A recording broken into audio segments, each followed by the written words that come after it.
Welcome to Info Corona, the show that gives you the information that you need amidst all the noise over the coronavirus. We cut the chase and go to the big stories. And today our big story is coming from Britain.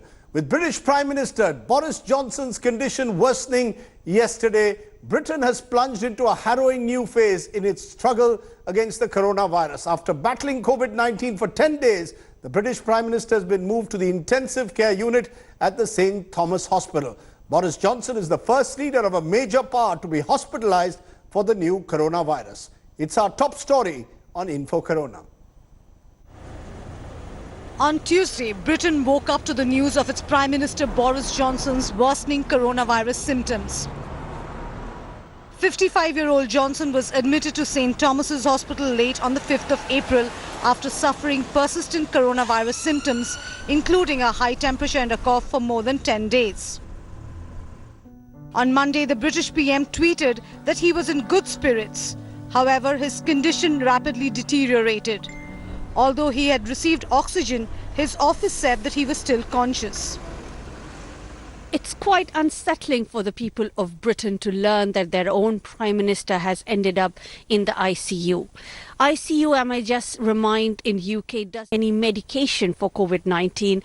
All it does is that provide supportive care along with mechanical ventilators and antibiotics for secondary infection, to manage secondary infection.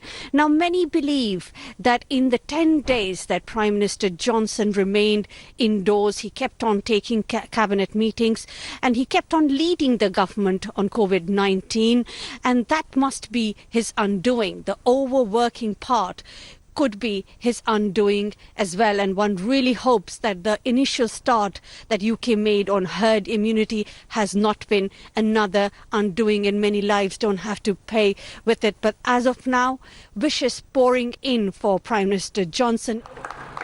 While in ICU, Boris Johnson still remains in charge of his government, but he has asked his Foreign Secretary Dominic Raab to deputise for him while he's at the hospital. Government's business will continue, and the Prime Minister is in safe hands with a brilliant team at St Thomas's Hospital, and the focus of the government will continue to be on making sure, at the Prime Minister's direction, all the plans for making sure that we can defeat coronavirus and pull the country through this challenge will be taken forward. Meanwhile, recovery wishes continue to pour in for Johnson. I also want to send best wishes to a very good friend of mine and a friend to our nation, Prime Minister Boris Johnson. We're very saddened to hear that he was taken into intensive care this afternoon, a little while ago. And Americans are all praying for his recovery. He's been a really good friend. He's been really something very special, strong, resolute, doesn't quit, doesn't give up. It was on the 27th of March that Boris Johnson had first announced that he had tested positive for coronavirus. This came barely 20 days after the British government advised its citizens to keep calm and carry on. Johnson's personal battle with the virus has shaken the British government just as the United Kingdom enters what scientists say is likely to be one of the most deadly weeks of the pandemic, which has already killed 70,000 people worldwide. So Boris Johnson, the eye of all public scrutiny in Britain and beyond. Now, amidst the current pandemic, 55-year-old Boris Johnson became, as I said, the first leader of a major democracy to test positive for COVID-19. That was on 27th of March. Much before that, the British Prime Minister's stance on the growing threat from coronavirus changed several times, from a casual comment to announcing it as the worst public health crisis in a generation. We tracked the UK Prime Minister's stance over COVID-19 over the last few weeks and how it has changed.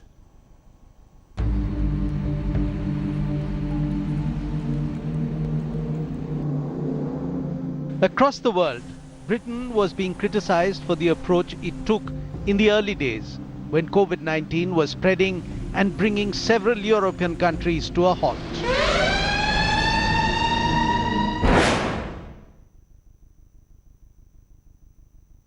I'm shaking hands continuously.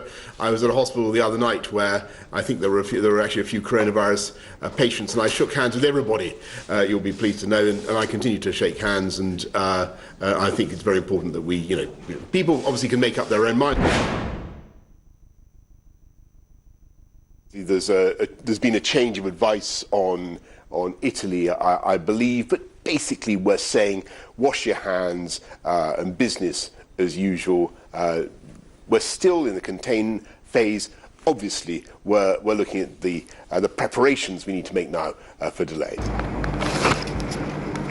The pandemic was fast taking shape in the UK too, and the contain phase was slipping out of the government's hands. This is the worst public health crisis for a generation. We will rule nothing out, and we will certainly wish to consider bringing forward further and faster measures where that is necessary to suppress the peak of the epidemic, to protect our NHS, to minimise casualties and to minimise suffering. That is our objective. I do think, looking at it all, that we can turn the tide within the next 12 weeks, and I'm absolutely confident that we can send a coronavirus packing. In just a matter of 2 weeks, from telling the public to wash hands, Johnson shifted approach to announce a lockdown in the country.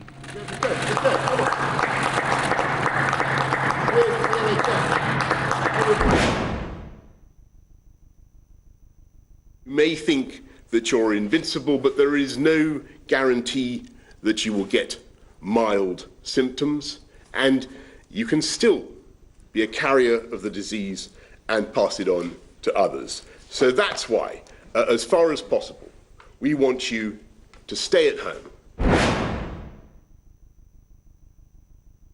This evening, I must give the British people a very simple instruction. You must stay at home. Because the critical thing we must do to stop the disease spreading between households.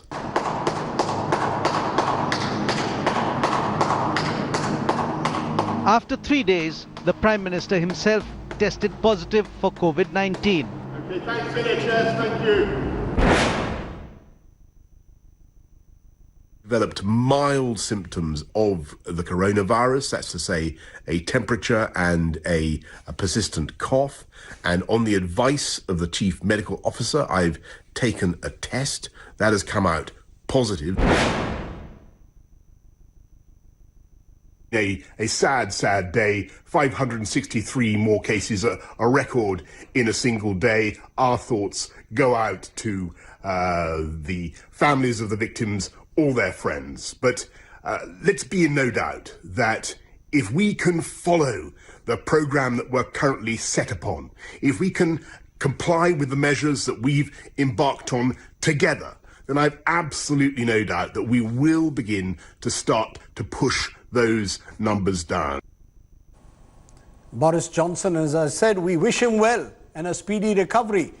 But the fact is the United Kingdom now is entering a crucial phase in its war on coronavirus. It's entered its third week of a lockdown with over 51,000 cases now reported across the country. The death toll has increased by 441 to 5,373, the lowest daily total for a week. Our update on how the United Kingdom is having to cope with coronavirus. While the pandemic was already taking a grim hold over European countries like Italy and Spain, and when across the channel others were closing schools and putting soldiers on the streets to enforce quarantine, the UK government's official advice to its citizens infamously was represented as a play-off on British attitude. Keep calm and carry on.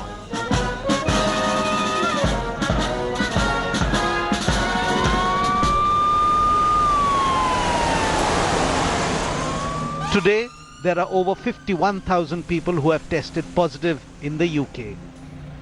And there have been more than 5,300 deaths. In the initial days, schools, restaurants, theatres, clubs and sporting venues remained open. Only the over 70s and those with flu-like symptoms were advised to stay at home. But then that theory collided with facts.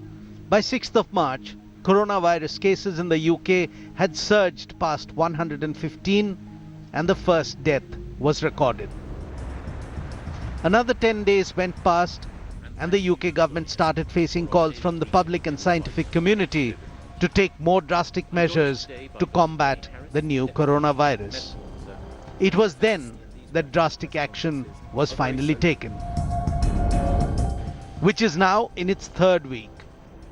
Officials have warned that lockdowns and social distancing would need to remain in place for some more time to come in the future.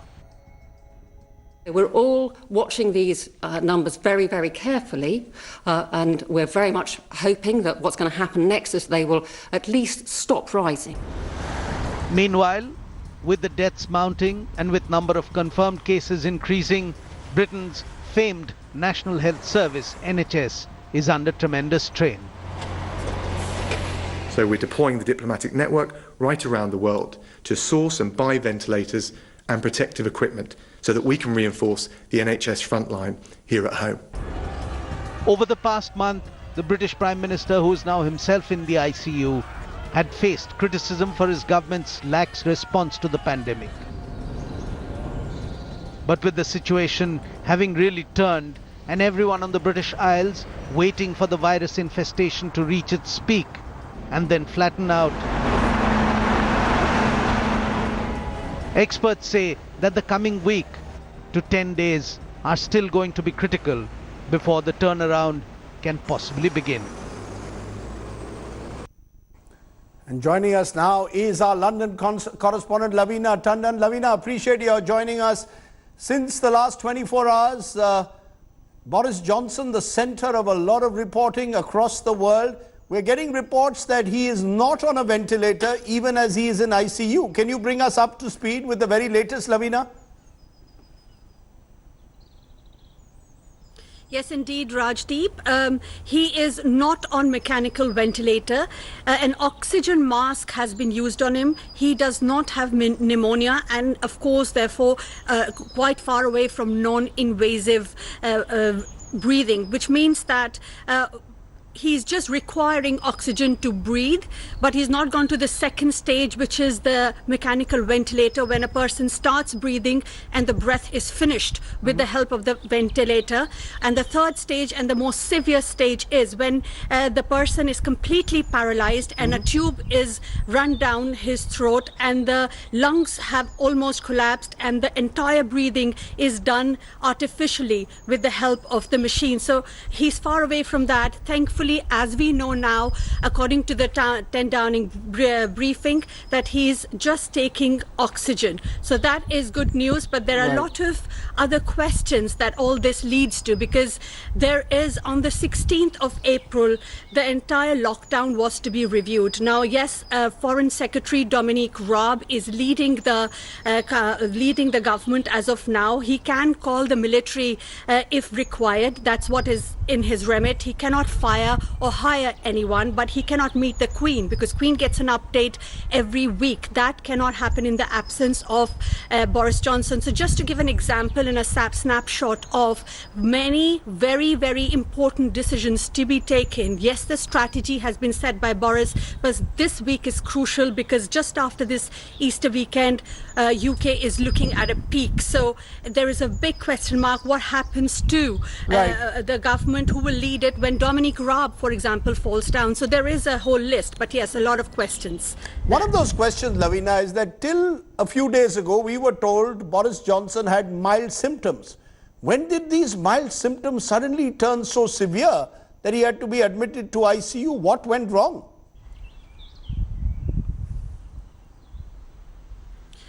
So, along with him, Matt Hancock, the Foreign Secretary, went into quarantine or isolation as well. And this was after 7 days when Boris didn't come back for the briefing. There were the eyebrows were raised. But only on Sunday evening were we told that he actually has been moved to St. Thomas Hospital. And only on Monday morning we were told that he's actually now, evening, later after Queen's address, that he has been taken to the ICU as a precautionary measure so that he's around the ventilator. And I'm sure that this news of what and how well he is being managed, because the country will already feels quite kind of restless, so this news needs to be managed, and I'm sure it is being managed, because the question, as I said, is being asked, what if Dominic Raab goes down with it? Then it is Rishi Sunak, and then where does the list go in the government?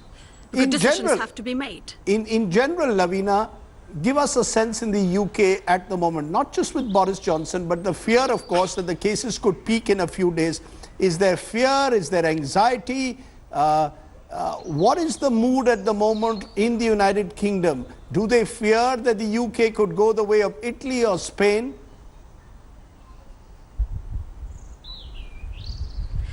There was a huge fear about that, and not very long ago the graphs were showing that UK actually could go an Italian way, but it seems that they have managed with this particular lockdown to flatten the curve a little bit. But still, when I speak to the ICU nurses who don't want to come in the front and speak, or to some doctor friends, they are actually really breathing quite fast, because the ICU condition is not great. There are people dying left, right and center. 854 new deaths as we speak now, Rajdeep. So there is an environment of, let's just keep to this lockdown. What will happen to the decisions that need to be made? So there is restlessness. There is anxiety of anticipation of the next few weeks that is coming, which is going to peak. But this is not the only week. They have managed as of now to flatten the curve a little bit. One hopes that it won't go the Italian way, but there will be another upsurge a little weeks later. One final question. London itself come to a grinding halt, the city that really never sleeps, that at this time of the year would be welcoming spring. Is the city completely shut down? You've got a cough yourself. Rajdeep, I won't say it is completely. Yes, sorry, I am recovering from it, really. So, no, take care, Lavina. I don't want to push you. Look, if you're getting a cough, it's not completely a lockdown. No, it's fine. It's fine. I can talk. Okay. Go ahead. The city is not completely in a lockdown, Rajdeep.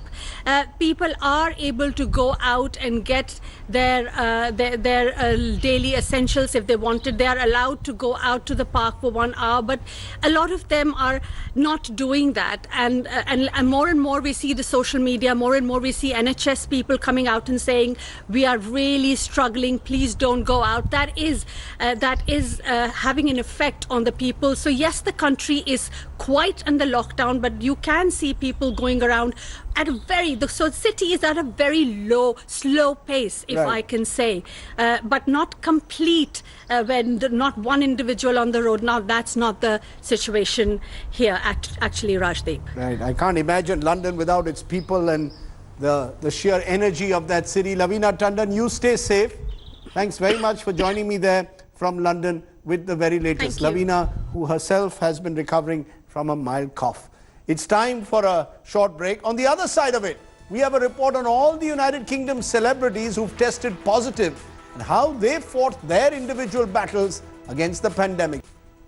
Welcome back to Info Corona, where our focus today is on the United Kingdom, where, remember, its Prime Minister Boris Johnson, who we wish a speedy recovery, is battling in an intensive care unit. Now, the virus itself makes no exceptions. From world leaders to actors to musicians, celebrities in the last few weeks around the world have revealed that they too have caught COVID-19. Here's a roundup of the celebrities from the United Kingdom who've tested positive.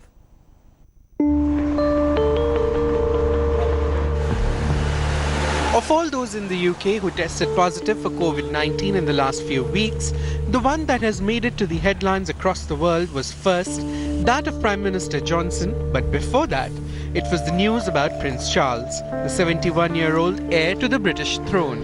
The Prince of Wales tested positive for coronavirus on March 25th. Within hours of Boris Johnson's announcement on March 27th, UK's Health Secretary Matt Hancock also confirmed that he had contracted COVID-19. He wrote on Twitter, "I have tested positive.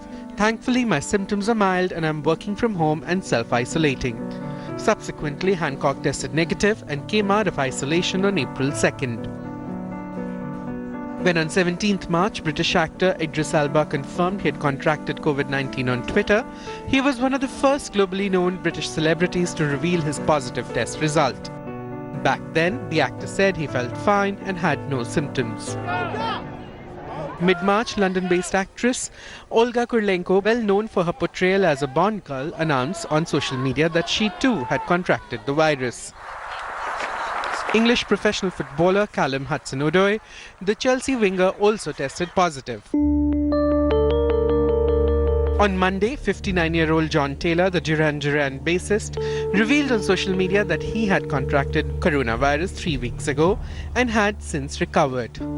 British showman Magician Dynamo also recently revealed he had been struck down with coronavirus but was feeling much better. English actress Donna Eyre, former model Linda Lusardi, songwriter Marianne Faithfull have also been afflicted by the virus. Okay, that's all that we have on this edition of Info Corona. On the other side of the break, Rahul Kanwal brings you news tracks. Stay home, stay safe.